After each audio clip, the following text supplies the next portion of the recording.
llegó el día esperado, ¿no? Como dice la canción de Azúcar Moreno, pues uno se jubila solo una vez. No se ha puesto ahora ese. Solo se vive. Bueno, pues hoy es un día raro, me lo decía antes Mónica, digo, le estás haciendo spoilers. Ya me ha hecho spoiler también José Antonio, muchas cosas. Y es verdad, es raro, pues primero por lo anticipado, porque todavía me queda una semana de trabajo que espero que todo el mundo entienda que a lo mejor no estoy mentalmente ya preparado, pero todavía me queda una semana hasta el día 12. Pero también es un día profundamente especial para mí. Ya a punto de cumplir los 70 años, ya sé que no los aparento, no llevo ni filtros, ni tengo presbicia en carne, pero los tengo de verdad, o por lo menos lo dice el DNI. Y no han sido 45, sino 46 años de dedicación, ya, porque realmente, si se cuenta desde R1, yo entré en el 80, o sea que son 46 años de dedicación y de cotización al servicio público. Y además, pues después de esos 46 años, sin condenas ni deudas con la justicia. O sea, eso es importante. Y hoy pues quiero compartir con todos vosotros, gracias por haber venido, porque los que vais luego también que no han podido venir ahora, pues lo que ha sido un poco este camino, a modo de carta de despedida, pero solo desde mi estricta visión. No quiero entrar ni en políticas, ni en salseos, ni en cosas personales, Solamente va a ser un poco pues, lo que yo he vivido desde el punto de vista profesional. Os puede parecer un poco heterobásico, como dice Bea, también, pero bien, pero es lo que yo he vivido, es media horita, espero que no os aburra. Así que escuchad con atención porque es mi momento y lo voy a aprovechar.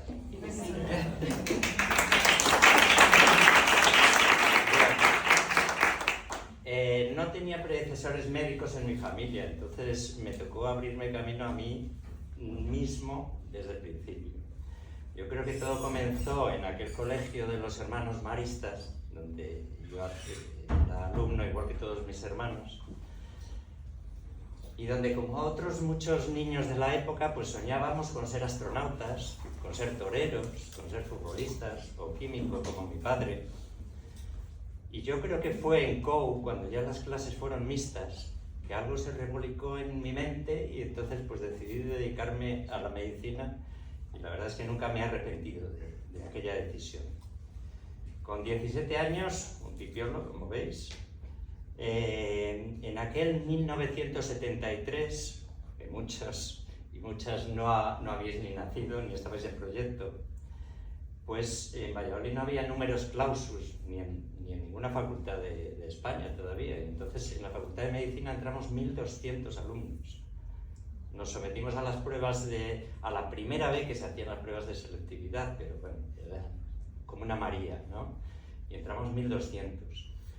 Me acuerdo en aquel anfiteatro o aquel salón de actos, tirados prácticamente o sentados en el suelo de mala manera, cogiendo aquellos vertiginosos apuntes que nos cambiaron la caligráfica letra que traíamos del colegio por la ininteligible letra de médico de ahora. Pero así vivíamos entonces. Entonces, con la devastación mental de tantos y tantísimos exámenes que había, pues iba descubriendo con unos extraordinarios profesores, es verdad, que bueno, puedo nombrar alguno, Gómez Bosque, Aguirre Viani, Carlos Belmonte, que luego vino aquí, pero yo sí que lo tuve de profesor allí, Álvarez Quiñones, Beltrán de Heredia. Bueno, pues iba descubriendo a lo largo de los años de la facultad no solamente los entresijos del cuerpo humano, sino también la importancia de la empatía, del compañerismo y del esfuerzo constante. Eso era muy importante. Fue mi mentor, amigo y admirado cirujano, un jefe de servicio de cirugía del Hospital Clínico de Valladolid, el doctor Pedro Gago, porque yo iba inclinado un poco hacia la cirugía general, quien me dijo que mejor que hiciera otra especialidad porque no había muchas salidas por allí. Y entonces, el día que fuimos a elegir plaza a Puerta de Hierro, pues tuve que decidirme entre hacer una médico-quirúrgica, que era lo que yo quería, y me decidí por la ginecología. Y así fue como empezó esa trayectoria dentro de la ginecología. Yo la veía como una especialidad doble y una especialidad pues muy completa, quizás la más completa de todas las que elegimos plaza, y mi destino como MIR fue la antigua residencia sanitaria Onésimo Redondo. Hoy día es Hospital Río Ortega, y fue la primera promoción que ya hicimos 4 años de especialidad, porque hasta entonces eran 3 años de especialidad. Y al menos pues estaba en casa, porque la precaria economía familiar de entonces pues no me permitía salir fuera. Era el mayor de 5 hermanos y no había más de dónde sacar. Recuerdo, la entrada en la residencia fue triunfal, porque completamente acojonado, no se nos acogía con los brazos abiertos como ahora se acoge a los residentes, sino que incluso los adjuntos más jóvenes pues ya te veían un poco como la próxima competencia, la última basura del día, y así nos lo hacían saber a Pepe Dueñas y a mí. Pepe Dueñas, no sé si os oirá, pues fue catedrático de Sevilla después. Si no te buscabas la vida por tu cuenta, allí casi nadie te enseñaba nada. Y encima te llevabas el chorreo de turno si te habías aliado en el bando contrario, porque siempre había 2 bandos en los hospitales entonces. Bueno, fue una mezcla de nervios, de ilusión, de ganas, de aprendizaje de un trabajo que nada tenía que ver con los estudios de la Facultad de Medicina, y que se paliaba pues con buena actitud, mucho estudio y extenuantes guardias. Aquel donde yo hice la residencia pues era como un hospital de batalla, como el nuestro de ahora, y poco a poco pues fui cogiendo autoestima, autonomía y responsabilidad. Esto lo digo porque quizás sea un poco la trayectoria que creo que deben de seguir todas las residentes. Terminé en la residencia y luego estuve 4 años haciendo sustituciones en el ambulatorio, un ambulatorio de Valladolid, hasta que después de esos 4 años conseguí plaza de adjunto en mi querido hospital de Medina del Campo, que lo veis aquí con esa ambulancia, un hospital pequeñito, comarcal, pero por lo menos ya tenía mi plaza. Me acuerdo que incluso llegué a hacer hasta 14 guardias en algún verano, en un mes. Y luego, después de los 5 años, pues tuve la suerte de enterarme de que había una jefatura de sección, me presenté y la saqué en el Hospital de San Juan, nada más abrirlo. Nunca se saben estas cosas. Y entonces, pues ya me decidí a venirme al Mediterráneo. Y en San Juan estuve casi 18 años, 17 años y muchos, pues dedicado a la asistencia y a la docencia, que siempre me encantó, como habéis escuchado antes a José Antonio. Y además pues me siento muy orgulloso de haber sido el primer tutor y haber hecho el primer curso de tutores de residentes que hubo en España. Y además unas grandísimas residentes que luego se convirtieron en muy buenas amigas todas, Sila Manoli, Mar Marín, Rosa Bermejo, Eva Ruiz, bueno, de que ahora son grandes ginecólogas y están en San Juan y en Murcia y por otros sitios. Después de esos 18 años probé también suerte en la privada, por circunstancias, y me fui al Hospital San Jaime de Torrevieja. Allí estuve 5 años de lucha denodada en pos de la eficiencia y de incentivos imposibles. Pero después de esos años recalé, pedí el reingreso y recalé en este Hospital General de Alicante, donde ya son 13 años. Y ahí tengo que decir que mi ilusionante llegada no fue precisamente un dechado de buena hospitalidad y acogida. Eso lo tengo que decir como tal. Pero lo mismo me pasó en San Juan. O sea que he tenido que luchar mucho para integrarme dentro de los equipos. No sé por qué motivo. creo que tenemos algo que cambiar sobre la cordialidad con las nuevas incorporaciones, y eso, el primero. Al final, yo creo que he podido aportar lo mejor de mí mismo, y sobre todo en los últimos años que he tenido más confianza, y pienso que con el tiempo perdonamos más que olvidamos. Deciros que creo que esta especialidad requiere entrega y gusto por el trabajo, porque es muy dura, es muy bonita, pero es muy dura. Tenemos una posición, pues estamos en una posición que requiere tomar decisiones muy complicadas e inmediatas, pero hay que tomarlas. Y siempre he dicho a mis residentes y a la gente que creo que es mejor tomar una decisión, aunque esté equivocada, que no tomarla en muchas ocasiones. Luego, pues hay casos que no salen como esperábamos, dudas que te llevas a tu casa, noches sin dormir en quirófanos que parecen que no tenían fin. Sin vocación esto es imposible. La contrapartida es que he vivido también auténticos milagros, nacimientos emocionantes, subidones de adrenalina con emergencias vitales, taquicardias que hoy día me han cambiado a fibrilación, sonrisas de agradecimiento, vidas que comenzaban frente a mis ojos. He sentido el llanto de la primera respiración de muchos bebés y he tenido el privilegio de ser parte del inicio de muchas historias, en su inmensa mayoría felices, como la de mis hijos. Yo siempre dije, yo los metí, yo los saqué. La medicina desde aquella época ha cambiado muchísimo. Entonces se podía acceder a la historia clínica solamente con pedirla al archivo. Ahora necesitamos llaves y claves para acceder a ella solamente por partes. El médico ha dejado de tener la relevancia de entonces, no sé aún si para bien o para mal. Antes se tenía más respeto y confianza hacia nuestra praxis, desde todas las instancias. Se han ido los mandos, pero los mandos, las pacientes y la sociedad. Ahora se desconfía de nosotros y se nos cuestiona prácticamente todo. La medicina defensiva atenaza la libertad del médico y las leyes de protección de datos han contribuido a dificultar muy mucho nuestra práctica diaria. Se actúa por lo general con miedo al error, esa es la espada de Damocles que tenemos, y sin criterio propio. Hoy día está todo protocolizado. Por el contrario, la aparición de protocolos y guías basadas en la evidencia la han facilitado en un proceso imparable que nos llevará a morir en la tecnología y en la inteligencia artificial, que ya está ahí, que lo cambiará todo en poco tiempo y que ya sabe mucho más que cualquiera del más inteligente de nosotros. A mí ya no me tocará, por lo menos directamente, sino de refilón y como paciente.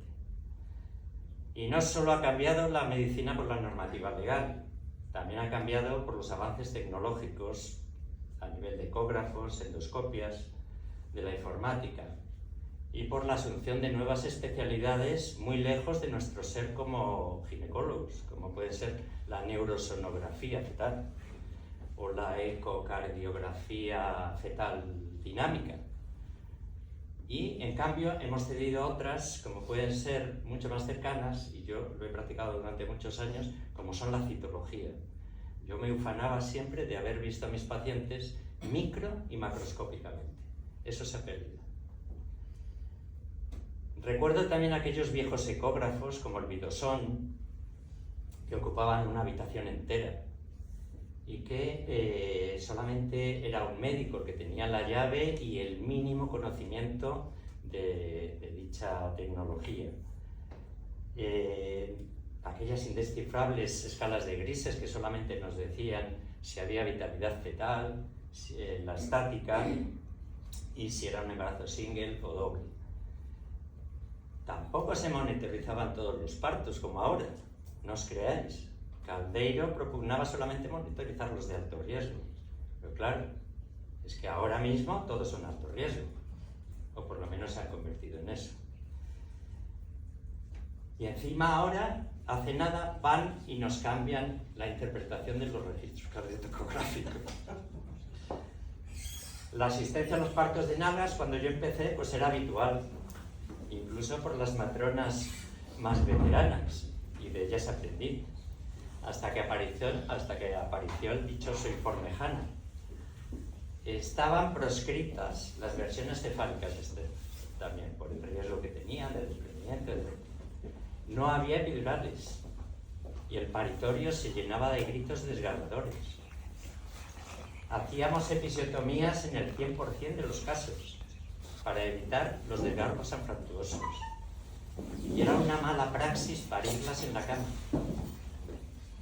De hacer las antiestéticas incisiones infraumbilicales que se hacían antes para las cesáreas, pasaron, me acuerdo perfectamente, a regañadientes a hacer los Pfannenstiel. Y luego se cambiaron por las cesáreas invariantes. Poníamos nosotros mismos incluso tratamientos oncológicos, quimioterápicos de aquella manera, porque no existía la oncología médica. Los informes los hacíamos con dictáfono para que los copiara la secretaria. Las secretarias se convirtieron en administrativas y cedimos para hacerlos nosotros. Y los tratamientos hormonales de la menopausia pues también estaban contraindicados por el riesgo de cáncer debido al otro dichoso informe WIC. Y así podíamos seguir con cada aspecto de la especialidad. O sea que, para que veáis un poco, os he hecho un resumen de cómo han ido cambiando todo, absolutamente todo, de la especialidad, y hemos tenido que ir adaptándonos a todos esos cambios. En general va cambiando todo a mejor, pienso. Menos, o salvo a mi entender, la relación médico-paciente, que también está cambiando, pero yo creo que para mal. No es la misma de entonces. Os digo en serio que antes mirábamos a las pacientes cuando entraban por la puerta de arriba abajo y nos fijábamos en su manera de andar, palpábamos y hacíamos las maniobras de Leopold, hacíamos pelvimetrías externas e internas, medíamos los conjugados diagonales e incluso nos fijábamos en el sensual rombo de Michaelis. Yo creo que todo eso hace que la paciente ya entra por la puerta, se sienta y ni le vemos la cara porque la pantalla del ordenador nos lo impide y luego la sonda del ecógrafo se ha encargado del resto. Ni palpamos ni nada. Y eso realmente creaba un vínculo porque estabas más cercano, pienso. No quiero olvidar a mis compañeros en este camino, a los médicos que formaron una escuadra conmigo durante tanto tiempo, en quirófanos, durante las guardias, de esta y otras especialidades. Y a mis residentes, siempre son especiales. A las matronas, a las enfermeras, a los celadores, al personal de limpieza, a los visitadores médicos. Cada uno de ellos ha sido esencial. En esta profesión, por suerte, uno nunca camina solo. Y he tenido el honor de formar parte de equipos extraordinarios. Hemos reído, hemos llorado, hemos discutido también. Y sobre todo nos hemos sostenido los unos a los otros. No están por aquí o no les veo, pero hay casos, Víctor, Carmen Paredes, Celia Lillo. Nos hemos tenido que sostener mucho. Fomentad esas relaciones y siempre con buena educación. A mis pacientes solo quiero darles las gracias. Gracias por soportarme, gracias por confiar en mí en momentos tan íntimos y vulnerables. Gracias por enseñarme que cada mujer es única y que detrás de cada diagnóstico hay una historia, una familia, una vida. Gracias por permitirme acompañaros en uno de los momentos más trascendentales de la vida, la llegada de un hijo, el diagnóstico de una enfermedad, el seguimiento de la salud y en procurar honestamente la mejor calidad de vida para ellos. A mi familia, ¿qué os puedo decir? Gracias por vuestra paciencia, por comprender mis ausencias, por sostenerme cuando llegaba agotado, por celebrar mis pequeños logros como si fueran enormes éxitos. A mi pareja Mar, a mis hijos Víctor, que está lejos en Dubái, no ha podido venir por el cierre del espacio aéreo, a Aitana, a mis padres en el cielo. Esta jubilación también es vuestra. Sin vuestro apoyo esta carrera habría sido mucho más dura o ni siquiera habría sido. Gracias por ser mi refugio, mi paño de lágrimas, mi motivación y mi alegría diaria. Ya, te miro llorar. Vale. También agradecer a mis hermanos, a mis amigos, de verdad, la familia que se elige, con los que construyes una vida social plena, muy satisfactoria y de desconexión de lo profesional, y a veces de la realidad también. No me jubilo de la medicina, siempre seremos médicos aunque renunciemos a ello, aunque me obligan a dejar esta empresa. Pero sí me jubilo del ritmo desenfrenado, de las guardias interminables, del reloj implacable de los madrugones y de la falta de aguante que también se va notando. Pero me siento también más libre para expresarme sin inhibiciones, porque pocas cuentas tenemos ya que dar salvo al de arriba. Esto llega cuando tiene que llegar, como todo en la vida, pero es un orgullo decir que llegué al final con los guantes puestos, y lo sabéis. Seguramente dedicaré, pues seguiré haciendo algo de privado en la Clínica Villa Teresa y dedicaré más tiempo a leer, a escribir algo, a relanzar el Bacuceps, a pasear sin prisas, a hacer deporte, a bailar, quizás al golf o simplemente a plantar tomates.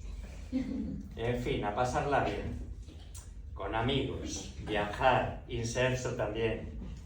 Hay mucho aún por hacer. Y a encontrar la paz, el equilibrio y la alineación de los chakras, como dice Mar. Eso es muy importante.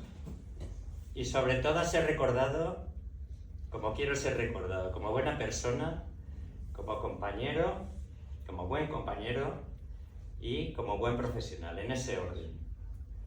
Hay vida más allá de la ginecología, mientras haya salud y ganas. Es un nuevo comienzo, con menos agobios, pero con la misma pasión por la vida, y así me lo tomo. Siempre me dijeron que el que solo sabe medicina, ni medicina sabe. Eso es una frase del doctor Marañón. Pues lo aplicamos a la ginecología, y quien solo sabe ginecología, ni ginecología sabe. Y sobre todo a nuestra especialidad. Es muy social. Un consejo sobre todo a los más jóvenes, y es que el objetivo es importante, pero disfrutar del camino y de cada momento no tiene precio. Aprovechadlo. Y como siempre recuerdo en cada despedida, el primer principio del juramento hipocrático es primum non nocere, primero no hacer daño. Muy agradecido a todos vosotros.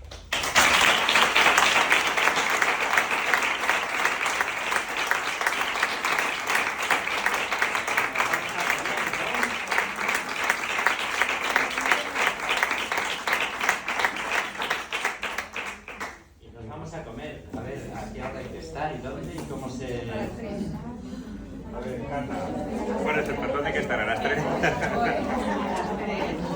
A las 3 allí Perfecto, vamos yendo para allá. Perfecto, vamos yendo.